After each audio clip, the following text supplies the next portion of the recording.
안녕하세요.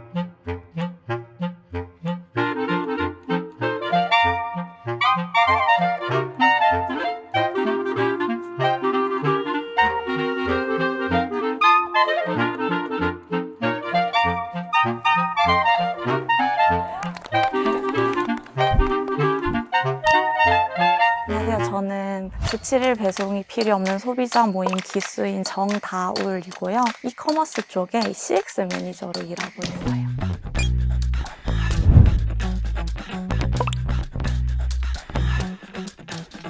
시위하면 깃발이 되게 많이 드시잖아요. 저도 시위 나가면서 되게 좋은 깃발을 많이 보고, 그러면 최대한 좀 공감할 수 있는 것들을 만드는 게 좋지 않을까 생각을 하다가 주 7일 배송이 그쯤부터 시작했던 걸로 기억을 해요. 그래서 분명 필요 없는 소비자도 있다는 거를 좀 보여주고 싶어서 이렇게 만들게 되었어요. 이렇게 호흡이 많이 나셨어요? 아니, 저는 제 친구들 사이에서나 좀 논란이 될 줄 알았고 유튜브에 영상이 올라온 걸 보고 유튜브를 탔다 대박이다 하고 그냥 좋아했었는데 이제 댓글에 시리얼이 저를 찾는다고 되어 계셔서 트위터에서도 보고 인스타에서도 보고 사실 고민을 조금 했어요. 왜 찾으시는 걸까? 이 깃발 보신 분? 네, 봤어요. 네, 보고 같은 생각을 하는 사람이 있어서 정말 반가웠습니다. 그리고 그 분을 직접 이렇게 만나서 이렇게 이야기할 줄은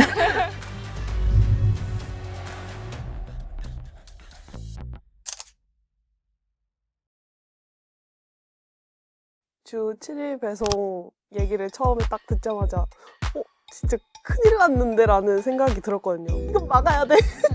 안 돼. 이러면서 얘기를 좀 해봐야겠다. 저는 일단 뉴스 기사로 처음 접했는데 보자마자 제 삼촌이 떠올랐고, 제 삼촌이 택배 대한통운 기사하셔가지고, 근데 그 앞서서도 삼촌이 거의 주 7일 하시는 줄 알았을 정도로 계속 바쁘셨고, 그리고 가족들도 이제 도와서 계속 도와주시고 계셨고, 그냥 삼촌이 친구나 누군가를 만나는 걸 본 적이 없었단 말이에요. 2차로 그 후에 생각이 든 건데, 저희 어머니도 마트에서 일하시거든요.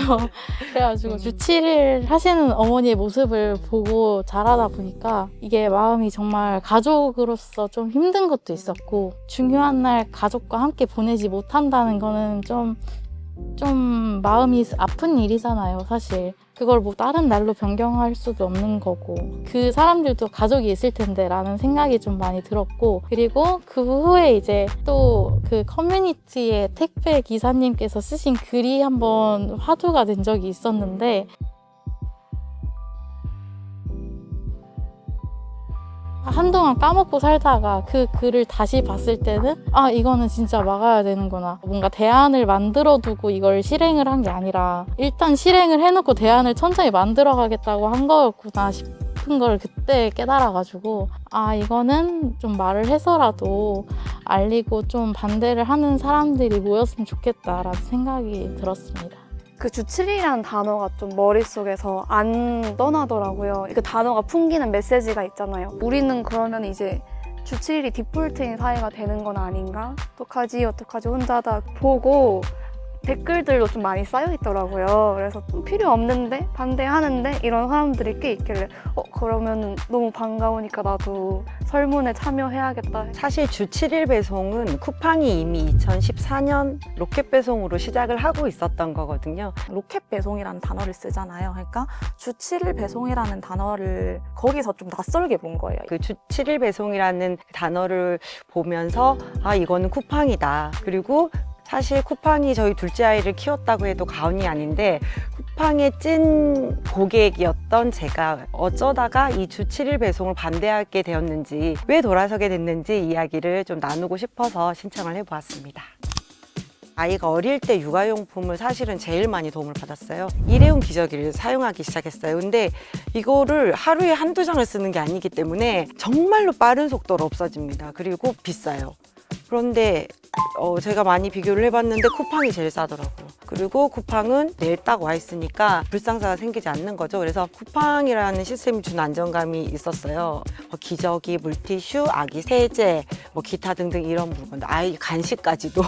네. 근데 그러다가 이마트 네오 물류센터에서 배송 노동자 한 분이 자신의 배송 차량에서 휴식하시다가 사망하신 일도 있었었거든요. 그런 것들을 보면서 우리가 누리는 이 편함으로 인해서 누군가는 정말 목숨을 걸고 하고 있구나 라는 사실을 알게 된 그 순간부터는 정말 새벽 배송 이거는 못 시키게 되는 것 같아요. 우리가 쿠팡에게 길들여진 것 같다라는 생각이 너무 많이 들거든요. 예전에는 이렇게 빨리 와야 한다라는 생각을 잘 못했는데 지금은 다른 온라인몰에서 뭔가를 주문을 하면 3일 정도 이렇게 걸리잖아요. 그러면 조금 이제 답답하게 느껴지는 거예요. 그 단어가 주는 당연함이 있는 것 같아요. 새벽에 오겠지? 로켓처럼 빨리 오겠지? 주 7일이니까 노동자들이 쉬지 않고 내 물건을 가져다 주겠지? 이런 단어들 자체가 익숙해지면서 더 가까이 저희 일상화되는 그런 느낌. 고객님 한 분이 한번 클레임을 준 적이 있는데 보통 저희 배송문이 들어오면 제 거 언제 와요? 어제 보냈는데 왜 아직 안 와요? 어제 보냈다는데 오늘 안 왔어요. 막 이런 거거든요. 한 3일 정도 걸렸었는데 너희가 문제가 있었던 게 분명하다. 이렇게 늦게 받는 거면 요즘 대한민국에 누가 택배가 3일이 걸리냐 하는데 고객님 저도 대한민국 사람이에요. 그걸 되게 고객님이 당연하게 얘기를 하시는 걸 보고 좀 충격이었던 것 같아요. 전 택배도 3일 안에 받는 거 되게 빨리 받는다고 생각을 했었어요. 그 기다리는 나의 행복을 뺏어가는 것 같은 거예요. 별로 그렇게 난 빨리 받고 싶지 않고 그렇게 물건이 간절하지도 않은데 기다리면서 오는 그 행복감도 있는데 그거를 싹 다 없애버리고 짜잔 빨리 드렸죠 저희 짱이죠 이러니까 그렇게까지는 안 해줘도 되는데 낭만도 없다고 생각하고 친구들은 사실 주 7일 배송을 찬성하는 파가 되게 많거든요. 주 7일 배송이면은 나도 이제 내일 만약에 데이트가 있으면은 오늘 시키면 되는 거고 주말이 약속이 있으면은 그냥 내일 당장 오니까 입어보고 마음에 안 들면 반품시키면 되고 약간 이런 식으로 말하는 친구들이 많더라고요. 저는 안 쓰게 된 계기가 제 친구들이 쿠팡 알바 뛰는 걸 봤는데 애들이 하루 뛰고 진짜 허리가 나가서 돌아오더라고요. 그래서 그것도 이유가 됐었고 사실 박스가 오면은 바로 뜯어보는 것도 아니고 뭐지 묵혀뒀다가 꺼내거나 그러거든요. 이게 사실 큰 의미가 있나라는 생각이 들 때쯤부터 안 시키기 시작했던 것 같아요. 일단 저는 소비를 이렇게 많이 안 해요. 오프라인으로 사고 자취했을 때도 전자레인지도 처음에 안 쓰고 약간 그 느림의 미학을 즐기는 편이었어요. 그래서 지금도 사실 근처에 시장이 있는 동네에 살아서 학교에서 온누리 상품권 같은 거 이제 받으면은 신나게 가서 온누리 상품권을 쇼핑하면 이제 진짜 재밌거든요. 이게 진짜 그 배송이 주지 않는 그게 있어요. 왜냐면 사람들이랑 대화할 수 있잖아요. 물론 제가 내향인이랑 막 그렇게 주접을 떨진 못하는데 가서 괜히 말 한마디 섞어보고 그 전에는 쿠팡 말고도 되게 내가 갈 수 있거나 온라인이든 오프라인이든 방문할 수 있는 다양한 사이트가 있었고 그리고 설사 바로 안 떠오른다 하더라도 그거를 상상해보거나 찾아보는 힘이 좀 있었던 것 같아요. 근데 지금은 사실 내가 힘을 들이지 않아도 되잖아요. 근데 힘을 들이지 않아도 된다는 뜻은 굉장히 내 위치가 수동적으로 변한다는 뜻인데 그러면 사실 상상력을 발휘할 일이 없죠. 왜냐면 쿠팡이 만능이 돼버렸는데 근데 이게 다 충족을 시켜주니까 저희 학교 같은 경우는 연말에 발표회를 하는데 그래서 아이들한테 필요한 거를 찾아오면 우리가 결제해주겠다는 식으로 하는데 아이들도 그냥 처음 키는 화면이 쿠팡이거든요. 그 친구들의 상상력도 그렇고 저도 그렇고 상상력이 좀 많이 줄어들었다. 아이를 키우다 보면 이제 초등학생이 되니까 문구류가 많이 필요합니다. 그리고 학교에서 뭔가를 갖고 오라고 하는 경우들이 많아요. 뭐 리코더를 이렇게 준비해라 라고 하는데 사실 현실에서 리코더를 살 때가 저는 잘 못 봤어요. 그러니까 문방구가 일단 많이 없어졌고요. 이게 아니면 다이소 이런 데를 가야 되고 뭘 하나 찾으려면 여기저기를 다녀야 돼요. 제가 진짜로 한 번은 삼각 자 세트를 사야 되는 상황이었어요. 다이소를 진짜 몇 군데를 갔거든요. 서대문에서 영등포까지 걸어오면서 홍대 다이소도 가고 어디도 가고 몇 군데를 들리다가 결국에는 합정역에 있는 홈플러스 합정점까지 가서 거기서 겨우 자를 샀어요. 사실 근데 쿠팡에서 클릭 한번 하면 자가 하나도 아니고 거기는 또 뭉탱이로 팔아요. 한 10세트씩 묶어서 팔거든요. 대형마트들과 온라인 유통업들이 그런 동네의 조그만 그런 슈퍼를 비롯한 뭐 문구점도 마찬가지거든요. 다 없애버렸단 말이에요. 그걸로 인한 사실 피해를 지금 제가 본 거죠.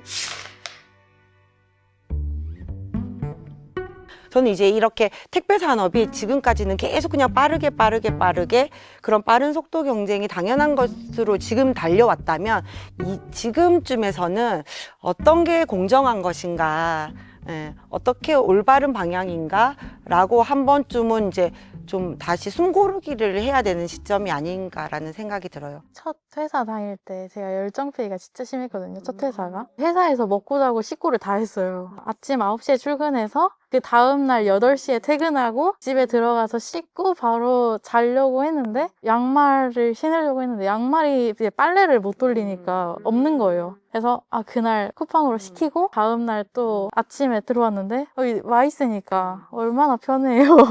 내가 이렇게 바쁜 삶 속에는 이게 필요하구나. 그때는 진짜 엄청 감사하기도 하고. 근데 저는 그게 당연한 삶이라고 생각이 안 됐거든요. 난 정상적인 삶을 살고 있는 게 아니다라는 걸 택배를 통해서 느낀 것도 있어요. 사실 저도 감정노동 쪽에 속하는 직군이다 보니까 사실 칼퇴를 전 많이 해요. 저는 집에 좀 일찍 가는 편이에요. 다른 노동자분들보다. 시간은 참 많은데 힘이 없다는 느낌을 정말 많이 받거든요. 당연히 갈 수 있죠. 2다리 튼튼하고 지금 걸어서 15분이면 시장에 갈 수 있는데 그 유혹에 자꾸 빠지게 되는 거죠. 그랬을 때 저는 그래서 비마트를 좀 썼었거든요. 비마트를 시킬 때도 항상 아이콘이 이렇게 뜨잖아요. 윙하고 이제 오는데 저걸 내가 있어야 되는데 이 사람이 나를 대신해주고 있구나 하면서 그때 진짜 그 생각 많이 했던 것 같아요. 이게 우린 참 서로한테 서로를 갉아 먹으면서 사는구나. 나는 어떻게 보면 내 본 노동 환경에서 좀 이렇게 갉아먹고져서 와가지고 또 다른 사람의 에너지를 또 갉으면서 나를 채우고 그 악순환이 되게 약간 속상했던 기억은 있는 것 같아요. 잠깐 썼었거든요. 쿠팡 플레이 때문에. 그런데 이제 제가 하지 말아야겠다라고 생각이 들었던 게 제가 디자인과 특성상 밤새는 일이 너무너무 많아요. 그날도 어김없이 이제 밖에서 동이 트는 게 보이는 거예요. 아침이네 이러고 제 작업할 거 하고 있었는데 부앙 하면서 트럭 소리가 들리기 시작하는 거예요. 내가 이렇게 밤새고 있는 동안에 이분들은 이제 이 하루가 시작이 되는 거구나. 새벽만 본 게 아니고 오전에도 또 한 번 보고 오후에도 또 한 번 보고 같은 분을 3번을 계속 보니까 이분들은 언제 밥을 드시고 언제 화장실을 가시고 언제 물을 드실까라는 생각이 들더라고요. 이거 나의 편의를 위해서 남을 이렇게 해치는 거는 별로 하고 싶지가 않다. 해지해야겠다. 컬리를 시켰는데 그 오시는 시간이 비슷한 거예요. 근데 그게 항상 새벽 1~2시였어요. 그래서 이제 못 시키겠다. 업무 시작 시간이 언젠지는 모르겠지만 그 시간에도 업무를 하신다는 거잖아요. 우리 집까지 이 시간에 와서 덩 두고 가시는 소리가 들려요. 그러면 조금 인간적인 도리로 못하겠다 이런 게 조금 있었어요.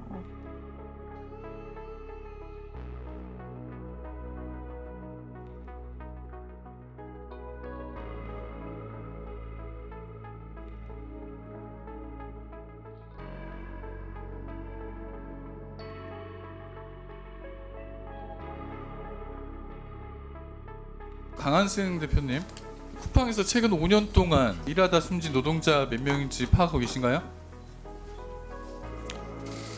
제가 정확한 최근 5년도 모릅니까? 작년에 얼마 죽었습니까? 준비 하나도 안 하시고 오셨네요. 저는 쿠팡이 좋은 기업이 되기를 바라지 쿠팡이 없어지기를 바라진 않습니다. 왜냐하면 쿠팡에 있는 또 노동자들의 또 생계도 달려있기 때문에 쿠팡맨을 정규직으로 채용을 한다라고 광고하고 홍보를 했었어요. 그래서 이렇게 노동자를 정규직으로 뽑는 회사, 이거는 좋은 기업이지. 그래서 제가 쿠팡을 굉장히 좋게 생각했었던 것도 있거든요. 그런데 지금은 쿠팡 이제 쿠친이라고 바뀌었는데요. 쿠친을 거의 채용하지 않고 있고 있고 그 쿠친의 자리를 쿠팡 킥플렉스 아니면 쿠팡 플렉스라는 개인 사업자, 특수고용 노동자, 플랫폼 노동자들로 다 채워버렸어요.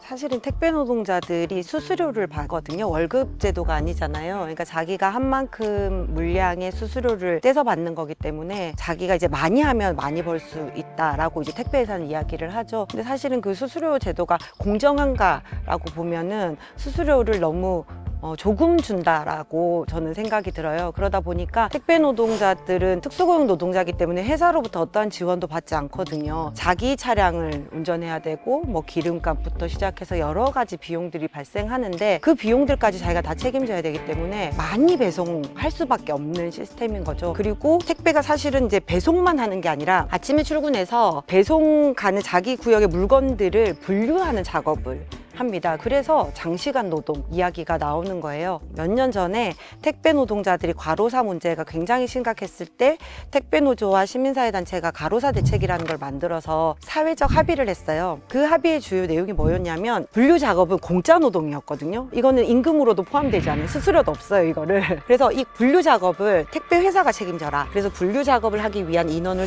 투입하기로 그 사회적 합의를 했었습니다. 그래서 CJ라던가 이런 데들은 이제 그 시행을 하고 있는데 쿠팡은 그 사회적 합의에서 빠져 있어요. 그래서 이 분류 작업에 인원을 투입하지 않고 있고, 그래서 어쨌든 택배 노동자들이 굉장히 이제 장시간 노동, 고강도 노동, 그래서 이거를 이제 총 노동 시간을 시급으로 환산하면, 월급을 시급으로 환산하면 진짜 최저임금 수준이다라고 이야기가 나오는 게 그런 이유에서 나오는 겁니다. 아직 돌릴 수 있다고 생각해요. 왜냐하면 내일이 꼭 아니어도 내일처럼 불편함이 있다는 그 마음이 아직 가지고 있으니까.